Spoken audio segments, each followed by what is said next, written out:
سروک باول جلال طلبانی سروک ایکتین اجتماعی کردستان ده سردانه که دا بو بغدا پایتخت زنجیرکا کمبونو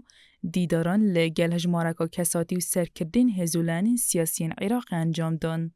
دیوان دیداران دا تکازی لسر حولو بزاوین بگویی گشت لعنان هاتا کرن جپ خمد در باسکناوی روشا آلوز و آسیمای یا عراق و پروسه سیاسی تکفتی.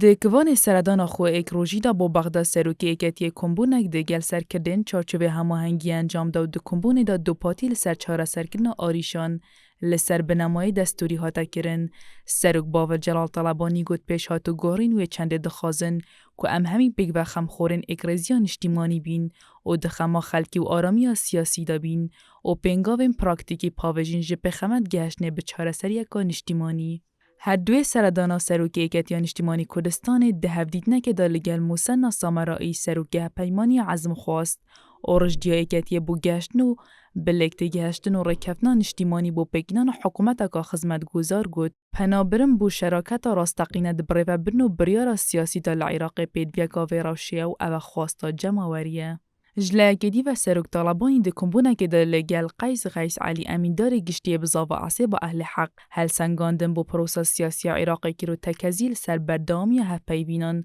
جبو در باسکنا و روشا سیاسی آلوز عراق ده کفتی و بدیدنا چاره که بو پکینان حکومت کانی عراقی هر واسا باول جلال طلبانی لمالامام لبغدا پیشوازی که لرایان کلدانی امیندار گشتی بزاو بابلیون سروک باول جلال طلبانی خواه کر کویکتی وک هر دم ده دخما کمکنا هزولان آن دابیتن و نابیتا پشکک جه پاچکنا زیدتر عراقیان و جه کار اخصنا پروسا سیاسی و گوچی. دخوازین ام همی بگ و حکومت که خدمت گذار و چالاک بگ بینین که برسبدار اوریا کشا و گرفتان بیدن و بشید بگهن دولتداری بهستر بکد جه آماجه لروژن دهاتی بریار هجماره که سرکده و کساتین عراق سردانا باجر سلیمانی بکن بودرجه پیدان به هف پیبینان با آرمانجا ودید ناچاره که و بگینان حکومتان یا عراقی.